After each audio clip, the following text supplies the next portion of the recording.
Des victimes qui veulent faire tomber une congrégation milliardaire, des viols et des violences répétées pendant près de 50 ans et un appel à témoins national. Non, ce n'est pas l'affaire Betaram, c'est celle des Lassaliens. Il m'offrait des disques d'ACDC, des timbres quand je montais dans son studio le midi, et là, il me déshabillait, me faisait des fellations.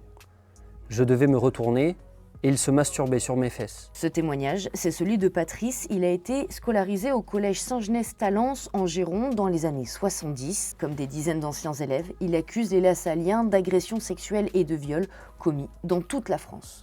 Mais c'est qui ces Lassaliens? C'est la plus importante congrégation chrétienne dédiée à l'enseignement au monde. Elle est présente dans 79 pays et possède plus de 150 établissements scolaires en France. Aujourd'hui, un nouveau collectif veut briser cette notoriété. Ils sont une vingtaine à dénoncer des violences physiques, des coups, des enfants jetés dans les poubelles ou accrochés à des porte-manteaux, mais aussi des violences sexuelles. Et c'est l'ensemble de la congrégation qui est visée. Le projet éducatif des Lassaliens est intrinsèquement fondé sur la violence physique, psychologique, sexuelle.